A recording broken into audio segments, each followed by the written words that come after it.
What's up, gang? Weren't expecting to get put to work like that. Everybody was fired up today, man. I like it. I like it. That's good. Talk to me about this main event. You know, this rematch. Joseph told us that you put the rematch together pretty quickly after the first fight. What was it? Was it the way the fight ended with the headbutt involved? Was it the weight miss? What was it that you were like, hey, we got to do this one right away?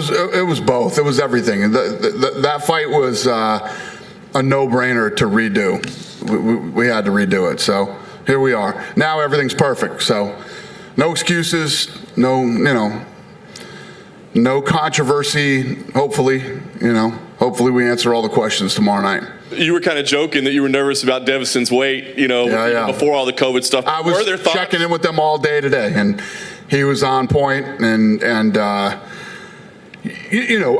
think we've talked about this 100 times. This is a hard business to run when things are normal, and then you add all the stuff that's going on right now. It's just.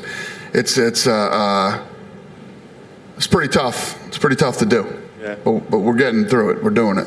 For Joseph, I think he's 35 at this point, man. He's been around the company for such a long time. Do you feel like this is kind of his last shot? Like it's now? Yeah, I'm sure he does too. This is Benavidez is one of those guys. Like no matter who comes in contact with that guy, whether it's people at the PI, other fighters that train down there, everybody likes Joe Benavidez. He's a great guy.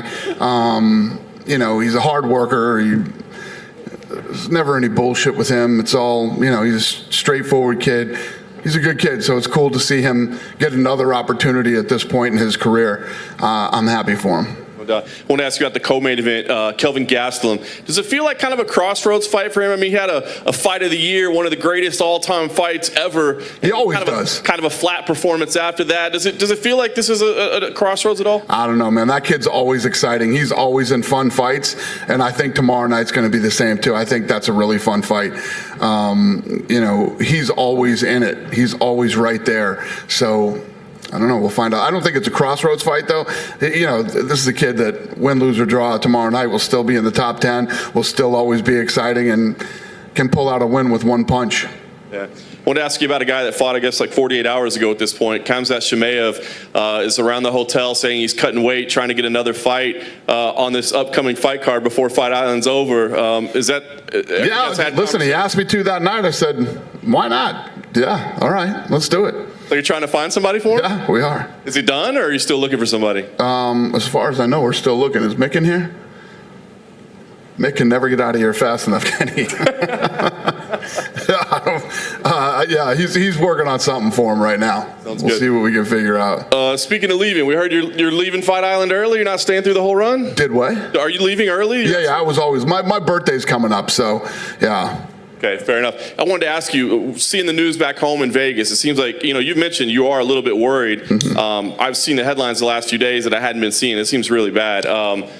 How serious are you? I mean, is there a possibility that maybe August doesn't happen at the Apex? Can you imagine? Can you imagine? I mean, I don't know. Listen, I'm always a worst case scenario guy. I'm always looking at what, the possibilities are. And I was thinking this 2 months ago, not just now. But, you ask any of my guys, they'll tell you, I've been saying, you think this is just going away? People are like, the heat, when the heat comes. Well, there's a lot of places out there right now that are hot that are still dealing with this thing. So I don't see what the heat has to do with it. And I don't know. So, like I say, nobody seems to be an expert on this thing, but, I have some backup plans. It's not ideal. It's not what I want to do. I want to stay in Vegas. I think we've proved not only in Vegas, but in other parts of the world and other parts of the country, we can pull this off safely and not hurt anybody. And hopefully we have that opportunity to do that in our hometown, where it would be a lot safer for all of us. Yeah. So I hope that's the case. We'll see. Last question for me. Colby Covington is taking to social media, posting a contract that he had with Tyron Woodley that was supposed to happen in mid-August. He says Tyron's not taking it. Can you update us on that situation, if that fight's going to happen, when it might happen? It's a fight we're working on, Listen, Woodley said he wanted to fight him, so, Woodley's been talking about fighting Colby Covington since, Colby fought Usman. So it is true that that Colby signed the deal and he's ready to go. So we're just waiting on Woodley. Hey, Dana. Yep. Just jumping off the back of that, that fight seems to be so hard to make. It's like every time you guys try and make it, one of them accuses the other one of not taking it. What has been the hold-up? Has it always Listen, been? I always tell you guys, listen, I'm always trying to make the fights that, that should be made or people want to see. And people can say whatever they want publicly, but, behind the scenes, it's another story. And I can't speak honestly about what's going on. I haven't been involved in that. I've been here. But we're trying to make Woodley versus Covington. And Covington is definitely in. I think Woodley said he would do it in September. So would you be happy to put it on, or do you really want Covington on that August date? Yeah, I don't know. I couldn't tell you right now. Henry Cejudo's been firing off at basically anyone near his weight division, Alex Volkanovski. Have you guys spoke since he retired, and is he potentially interested in coming back? We haven't talked. Cejudo's retired. I told you guys last time, these guys that retire, I don't even think about them again. I'm already moving on to I'm looking at tomorrow night. I'm looking at, what's next and all this. I'm not thinking about those guys. If I think you said to Kevin Iota you have a backup plan in America if Vegas is taken off the table, right? Say that again? Do you have a backup place you could go in the States? Yes. Would you, knowing what we have here in Abu Dhabi, would you just try and get your currently scheduled events in America done and then just come over here for the foreseeable future, or would you try and stay in America? Yeah, no, we're going to do a lot of fights over here. I mean, if you look at how many international fights we do a year, we do those here in Abu Dhabi, but, we have to do some of these fights in the States. It's be tough this is quite a flight. Is there, with the partnership you guys have with Abu Dhabi, is there ever a limit you could see that they'll let you stay here for one time? Like, we've been here for a month. Could you potentially be here for 2 months? Just never leave. We all become Abu Dhabi citizens for the next couple of years. I don't know. Listen, these guys are great. They're incredible to work with. I literally couldn't say enough good things about this partnership for the last more than a decade. There's not one thing. I'd love to be critical about some of the things here and say, you know what? I think they could do this better. There's nothing they can do better. Literally everything has been perfect. When you look at what we're dealing with, the circumstances that are going on, this couldn't be better. There's nowhere else you're going to go anywhere where, the restaurants are the way that they are here, the hotels, the service, it's just not possible. These guys are the best at what they do. Hospitality, building things that weren't here to accommodate the events that they're doing. It's just nobody does it like Abu Dhabi. Last one from me. When we get back to the States, you've got Holly Holm versus Aldana scheduled, but there's only like 2 fights been announced for that card. Do you have the other fights booked, or is that something you got to go home and work on? Yeah. I told you guys, as soon as I get home on like Sunday, I'm going to be working on, all the.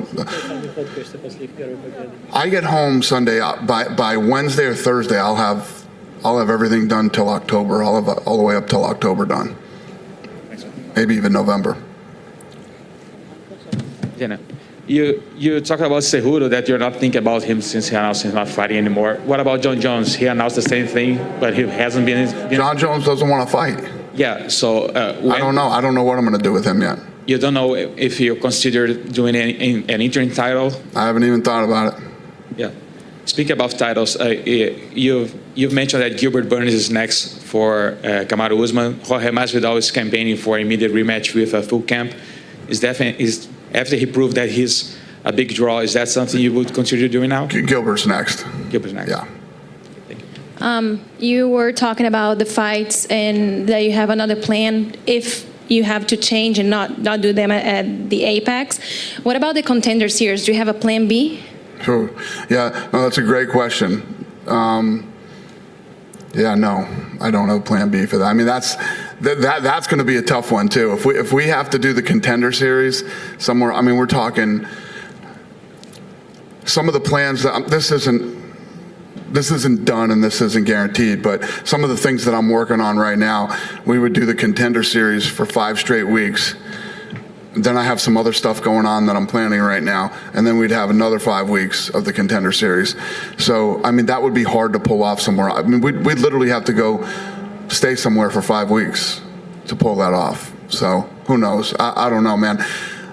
at the end of the day, you know that we get shit done and we make it happen. So we'll figure it out. But are you thinking about the Contender Series here in Abu Dhabi or in America somewhere there? About doing the Contender Series, yeah. I mean, listen, if I have to go stay somewhere for 5 weeks and put on fights for 5 weeks, Abu Dhabi would be a great place to do it. But like I said, it's a long trip to, I don't know the answer to that yet, but we'll figure it out. Thank you.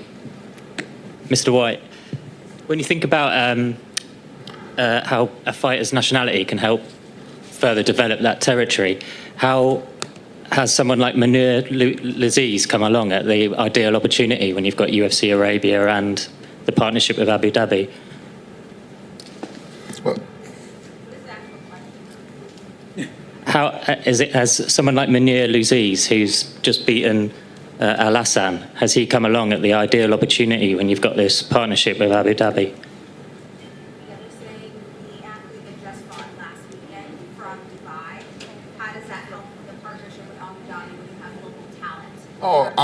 Listen, I don't know how it helps. The partnership with Abu Dhabi is awesome either way. But, when you have some local talent that does well, I mean, not just does well. I mean, that kid was a 4-1 underdog, and he went in there against a fucking beast and has a fight like the fight that they fought that night. It's very good for the region, from what I'm told. That kid is very popular here. He's got a lot of support here in the region. And when you go on and you put on a performance like that as a 4-1 underdog, it's good for the region. It's good for, the people who live here love that. So, I wouldn't say that it does anything for the partnership, but it also shows that we've been here for over a decade and they're starting to create some talent here. They're, where it will be really big here is when a homegrown, guy from Abu Dhabi or Dubai starts to fight and win and can possibly be a world champion someday. That's when you really, when you'll really see this region go off. I mean, look at what Conor McGregor did for Europe. If you look at the time that we spent and the money that we spent in Australia, now we have a champion from Australia and New Zealand, and the list goes on in different markets that we've been to. What did you say to Laziz after the fight? I just went over and said congratulations. It's just, the story is just mind-boggling. I mean, I'm sure you heard the story that night. My son's birthday party and took a bunch of his friends to dinner, and this kid that's sitting next to me, Adam, is just terrorizing me about this guy. He was, because they live out here. Him and his family live out here. And he's like, I'm telling you, this guy's awesome. You need him. They love him in the area. It'll be big. It'll be this. I said, all right, kid, I'm going to do it. So I literally called Sean Shelby and told him to make the fight. And then to be sitting there, the first couple minutes, we tell the story of how a 17-year-old kid made this fight. And then the first 2 seconds, I was like, oh, shit. But it worked out, Are you going to take any more recommendations from him? I might take another record. Yeah, that kid's a rock star right now. He's loving it. If you go on his Instagram, it's all about the fight and him making the fight. So it was pretty cool. It's a cool story, and the fight was unbelievable. Dana, with the COVID situation, a lot of the restrictions, sometimes from the state, sometimes from the federal, being handed down. Is there ever dialogue between you businesses and the governor on the measures? Are we in contact with the governor? Yeah, does he talk to you and other businesses of ideas of what should be put in place? No, I don't think he doesn't talk to us about other businesses. It's just we talk to him about our business, and so he does take feedback. Beg him to not shut it down. Yeah. Does it seem like it would, to do a draconian 10 people max, does that make sense versus like every situation is not equal? I agree. The thing that scares me is, obviously we've proved that we can do this. If you look at how from my staff to the corners to the fighters, to the media. I mean, we've done it all the right way. We've made sure that everybody's safe. I'm just worried if the mentality becomes, if I shut these guys down, I have to shut everybody down, kind of thing. You know, that's more what I'm worried about than anything. I mean, there's no question that we can do this, and we should be able to operate out of the apex for the rest of however long we want to. But I just hope that's going to be the case. Dana, you said that UFC has backup plan for August, but outside of Abu Dhabi, is there any other third option for the UFC, like any other country right now that could have UFC events outside of Abu Dhabi and the US? No. How long have you been here? When did you get here? At the beginning of the month. Why would I go anywhere else? Why would I even think about going anywhere else other than Abu Dhabi? Maybe if you can't do events in the US in August, are you coming back right now to Abu Dhabi? Like, I don't know yet. It's just going to depend on what happens. Listen, we're definitely coming back to Abu Dhabi. Yes, I mean that's guaranteed. I said when I came here, everybody had this idea that this Fight Island thing was 3 or 4 fights and that was a wrap. That's not true. We're here to stay. As far as trying to find another venue outside of the United States, ain't happening. Why would I go anywhere other than Abu Dhabi? Abu Dhabi might end up becoming the fight capital of the world. Seriously, when you think about it. It's definitely not Vegas right now. and my other question is, Costa said that the fight against Adesanya is taking so long to have a done deal that he told the UFC that he would be open to fight for an interim title. Does that make sense to you? Is this true? He told the UFC that he would fight another guy. What's that?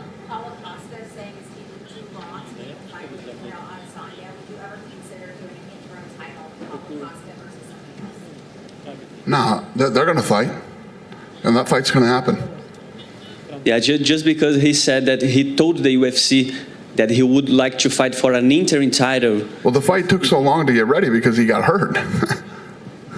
That's why the fight's taking so long. I mean, that fight was supposed to happen a long time ago, but he got hurt, so we've been waiting for him to get healed.